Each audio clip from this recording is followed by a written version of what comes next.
May bumaliktad na isang senador. Indabag na ni Win Gatchalian, mga kababayan, ang Senate presidency. At saka mababawasan pa yung Senate majority. Other than itong ang babaliktad daw, mga kababayan, na senador, Masaol Pasaudas. Malinaw, nililibel lang ni Marcoleta ang sino mang babaliktad na Masaol Pasaudas para baka niya tamaan ng hiya. At saka si Bato de la Rosa, hindi na nagpapakita. Ang susunod po, mga kababayan, si Bongo, saka si Mark Villar. Yung tatlong mga senador, si Chis, mayroon na yung existing. Si Jinggoy, saka si Villanueva. Tapos sunod si Robin Padilla. Yung kaso yung pagpatakas mismo. Direct nagbabagang mga balita at pagtalakay sa mga isyu ng lipunan. Bulsa! Opinyon, banat at paglalantad sa katotohanan. Bulsa! What you see is what you get. You decide. O mga kababayan, si Dante Maravillas. Go for the win sa Senate, for Senate President, mga kababayan. Yun na yung pinag-uusapan ngayon, si Win Gatchalian. Susunod na Senate President, yun ang pinupos, mga kababayan, ng minority group para tanggalin itong si Alan Peter Cayetano bilang Senate President kasi naging katawa-tawa at ginawang drama comedy in action ang Senado. Di ano niya, Mr. Maravillas, may numero na. Isa na lang po ang kailangan para may bumaliktad na isang senador. Indabag na ni Win Gatchalian, mga kababayan, ang Senate presidency. At saka mababawasan pa yung Senate majority. Other than itong si Bato de la Rosa na nagtatago na, maraming mga majority senators ang susunod na rin na magtatago kasi tatambakan sila ng mga kaso. Si Marcoleta po, inirecommend na po na filean ng plunder case ng ombudsman. 75 million pesos plunder case. Di ba? Namumuro na po yung majority ng ating Senado na ginawang katawa-tawa po ang ating Senado. So, ibigay ko na muna sa inyo, mga kababayan, itong balita galing dito sa abogadonews.com. For the win, Pangilinan explains why minority bloc wants Gatchalian to be Senate President. Yan ang mga balita na ngayon, mga kababayan. So, sabi dito, Pangilinan said Gatchalian has proven his mettle when he chaired the Finance Committee. At siyang nanguna sa deliberations po ng 2026 appropriations bill. Ayon, mga kababayan, kay Pangilinan, Gatchalian protected public funds and ensured that this could be allocated properly to much needed programs. May may magandang credentials ito pong si Gatchalian bilang isang senador. At matino na senador itong si Gatchalian, mga kababayan. Paliwanag pa ni Pangilinan, itong si Gatchalian niya nagpakita na siya isang prinsipyado, principled na tao. Competent, steadfast, at fair siya bilang isang senador. Moreover, he could be unifying factor sa Senado. So, yung mga nasa Senate majority, malamang kung si Gatchalian acceptable sa kanila. Baka nga, mga kababayan, hindi lang isa, kundi more than one, dalawa o tatlo pa, bumalingding.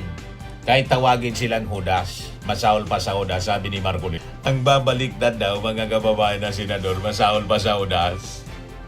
Malinaw, nililibel lang ni Marcoleta ang sino mang babaliktad na Masaol Pasaudas para baka niya tamaan ng hiya. Malinaw, mga kababayan, na yung mga nasa Senate majority, yun ang mga Judas. Pag bumaliktad yung mga senador, kumampi sa minority, ang ibig sabihin, mga kababayan, ay nangagsisi sa kanilang pagiging Judas. Yun ang malinaw, mga kababayan. Hindi ko mo bumaliktad na naging Judas. Naging Judas sila nang tanggalin nila mga kababayan si Tito Sen. Di ba malinaw? Hinudas nila si Tito Sen. Pero pag halimbawa, bumaliktad uli. Pero hindi na si Tito Sen yung Senate President. Si Win Gatchalian. Ang ibig sabihin yan, nagbalik loob, nagsisi sa pagiging Judas. Yan ang bansag sa kanila. Mga kababayan ngayon, tracing Judas. Tinawag sila ni running priest, Father Robert Reyes. Kasi nga po, ang intensyon nila mga kababayan, malinaw, to protect Bato and shield Sara Duterte sa impeachment trial. O di ba yung ang Judas sa mamamayang Filipino? Yun ang malinaw. Kaya mali itong sinabi ni Marcoleta. Sila yung Judas. So sabi po mga kababayan ni Pangilinan, unifying factor niya itong si Win Gatchalian. Sa usaping praktikal, maaari niyang isa ng isang mas malawak, reform-oriented na Senado. Mas balanse, mas may pananagutan at katanggap-tanggap kahit sa ilang miyembro ng kasalukuyang majority. Kaya filinote na nila mga kababayan na tinutulak nila bilang Senate President itong si Win Gatchalian. Kaibigan ng lahat kasi itong si Win Gatchalian. Kaibigan ng mas marami na members ng both from the minority at saka sa majority. So, sabi ni Pangilinan mga kababayan, even anya current Senate President Senator Alan Peter Cayetano has mentioned that he could vote for Gatchalian bilang Senate President. So kung tatakbo, nagsabi na po si Gatchalian, okay niya sa akin. And I think qualified na niya ako with my more than 10 years bilang isang senador. I have my background, my credentials na maging presidente ng Senado. At willing siya, mga kababayan, na maging unifying Senate President. So maganda ito na mga developments sa Senado mga kababayan. Para naman mga kababayan, kahit papano, makarecover yung napakasama ng imahe ng Senado sa ngayon. Ngayon, sa case ni Marcoleta, may reaction si Attorney Wilfredo Garrido. Ito po, basahin ko na lang sa inyo. Sabi ni Garrido, mahirapan dito si Piloca. Inamin niya ang 75 million na campaign contribution. Ang palusot niya, natanggap niya kay Mike Defensor et al. Bago pa election period, kaya wala siya paglabag sa election law. Ayon, pasok naman siya sa plunder na di hamak mas mabigat. From the frying pan to the fire. Huli ka, Balbon, este kalbo. Abogado ka pa naman. Mamili ka ngayon ng paglalagyan, Bilibid o Quezon City J. Mababawasan yung Senate majority kasi may file na plunder case. At saka si Bato de la Rosa hindi na nagpapakita. Iyang susunod po, mga kababayan, si Bongo saka si Mark Villar. Yung tatlong mga senador, si Chis, mayroon na yun existing. Si Jinggoy saka si Villanueva. Tapos sunod si Robin Padilla. Yung kaso yung pagpatakas mismo. Direct participation sa pagpatakas kay Bato. Maubos. Yung 13, maubos po. Lahat sila kakasuhan. Matitira 11 senators. Iabulis na lang yung Senado. Wala nang kwenta-kwenta po. Puro kahiyaan at katarantaduan mga pinagagawa nitong mga senador. So sabi pa ni Garrido, Atty. Garrido, it is a misconception to say that the plundered law punishes only stealing public funds. It punishes accumulation of ill-gotten wealth acquired from both public and private sources of at least 75 million. Under Republic Act 7080 specifically. Tapos, mga kababayan, si Martiloca, sabihin naman ninyo, political persecution. Gumawa kayo ng katarantaduan. Tapos, sisisi ninyo Marcos administration na puro lang pagserbisyo, pagtrabaho yung ginagawa. Nanggugulo kasi kayo. Di ba? Number one, specifically sabi niya, through misappropriation, conversion, misuse, or malversation of public funds, or rage on the public treasury. Pangalawa, sabi ni Garrido, by receiving directly or indirectly any commission, gift, share, percentage, kickbacks, or any other form of pecuniary benefit from any person or entity in connection with any government contract or project, or by reason of the office or position of the public officer concerned. Pasok na pasok po sa plunder. You see, yan kasi puro kalaboso po ang abutin nitong mga Duterte Senator. Kaya mga kababayan, sabi natin, i-acquit man nila si Sara Duterte sa impeachment trial, sila convicted, plunder, at kung ano-ano pang mga kaso. Tama ba, mga kababayan? Win-win talaga po ito sa Marcos administration. Si Sara, pag naisalang sa trial at naipresent yung mga ebidensya, talo sa eleksyon. Sa survey po, talo na si Sara Duterte sa tandem ni Leni Robredo at saka ni Raffy Tulfo. Panalo na si Raffy Tulfo saka si Leni Robredo. Leni Robredo for President, Raffy Tulfo for Vice President. Tapos Sara Duterte and Amy Marcos. Talo. O ngayon, si Loren Legarda, sabi ni Ping Lacson, gusto rin sana, tama yung mga lumabas na reports po, gusto rin sana na tumakbong presidente. Yun nga yung nauna last week, si Loren sana daw yung dapat na Senate President. Biglang inagaw ni Alan Peter Cayetano, dinagit, walang mag-nominate kay Loren. Ibig sabihin, nagkaunsihan nung mangyari yung pag-kodita nila. Dapat sana si Loren yung tatakbo, biglang dinagit po ni Alan Peter Cayetano. Ito ngayon yung report dito sa Politico News. Sabi dito, pinilit pero walang pumili. Ping Lacson reveals what went on during Loren Legarda's alleged try to become Senate President. Senator Ping Lacson has all but confirmed Politico's earlier scoop that Senator Loren Legarda reportedly set her sights on the Senate presidency during the recent leadership upheaval, only to end up without anyone formally nominating her. Walang mag-nominate.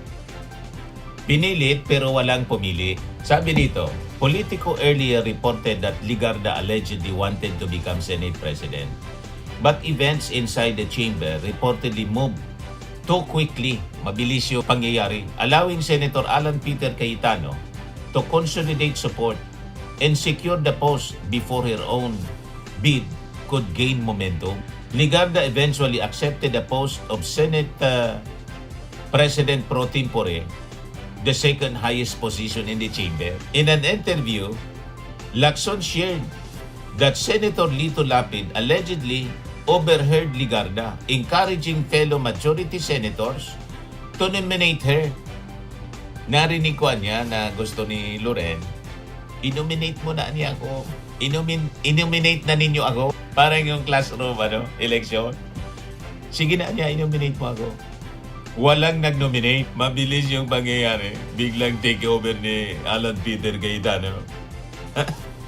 Narinig daw, mga kababayan, na siya yung dapat na i-nominate imbes na si Cayetano. Lacson said he later confronted Legarda directly about the matter.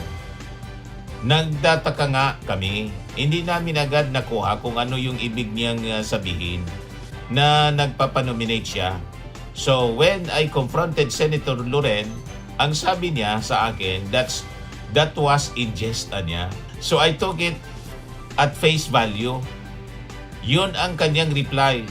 Whether totoo yun o hindi, I take her word for it. Siyempre, para hindi naman mapahiya, sinabi na lang na joke lang niya. Legarda has so far declined to publicly address the rumors, opting instead to focus her recent public statements on heritage, arts, and culture advocacy. Kaya yung nangyari sa kanya. Pagkatapos yung dahil sa ginawa nila sa Senado, Pati yung eskwelahan niya, Assumption College, binakbak na yung ganyang yung ganyang picture. At yung latest ngayon, yung isang grupo ng mga artist, dumistansya na. So sabi dito, ayaw daw ng ibang mga lawmakers, ibang mga senador kay Tito Sen kasi napaka-stricto. At saka isa pa, masyado daw disiplinado sa pag-handle ng mga pondo ng Senado and internal perks, drawing comparisons with the former Senate President Francis Escudero. It was during Escudero's term that the controversial 2025 national budget was enacted. A spending measure now linked to an alleged multi-billion peso flood control kickback scandal. Ang nakarating sa amin, ang issue kay Senator Soto, hindi raw marunong mag-alaga ng mga kasamahan namin. Sabi po ni Ping Lacson. Ibig sabihin, hindi kasi tinotolerate yung mga multi-billion pesong insertion. Dito lang ni Chis Escudero. Yun ang nagpahamak sa kanya. Yung 142 billion insertion. Di ba mga kababayan? Yan ang mga lumabas na mga balita ngayon. So, we'll just wait mga kababayan kung kailan aakyat bilang isang presidente ng Senado ni Win Gatchalian na tingin natin hindi na magtatagal. Malapit na matanggal bilang Senate President si Alan Peter Cayetano. Ayan man lang po yung ating short video ngayon. Ako po si Dante Maravillas. Bye-bye po. God bless. Burning and lifting cream, pinapahid po sa mga pulses in affected area. Mainam po sa paninigas ng mga kaso-kasuan. Ito naman po, Automax Radiant Serum. Sa mukha naman yung application. Anti-aging po siya. You will look 10 years younger than your age. Sa mga cancer patients naman po, baka lang gusto ninyo itong itry. Neng siya red mixed fruit drink. Hindi mo po siya gamot, food supplement siya. Kaya lang, gawa siya mga kababayan sa goji berry. Yung goji berry may anti-cancer properties. O ngayon, yung mga inquiries ninyo, dumiritso na lang kayo sa aming messenger sa Facebook para masagot namin agad. Ayos pa? Ayos na ayos niya, Mr. Maravilla. Sa mga nagana po ng malinis and spacious fitness gym, pumunta lang po kayo sa aming Colossal Fitness Gym. May Grab car rental din po kami. But anyway, ito po pala yung aming bagong product na binibenta online. I am worldwide amazing pure organic barley powdered drink mix from Australia. Negosyo to ng aking anak na architect entrepreneur Riz Maravillas. Ayan po. Kontakin na lang po ninyo siya, Riz Maravillas on Facebook. Ang mga health benefits niya, boost immunity, improves digestion, enhance energy levels, packed with antioxidants, prevent cancer. Ito naman po yung bago naming product na binibenta online. Eye Glow Serum, whitening po siya. Tingnan ninyo yung epekto sa aking anak na architect before and now. Yung mga inquiries po ninyo, dumiretso na lang kayo sa kanyang Facebook account, Riz Maravillas.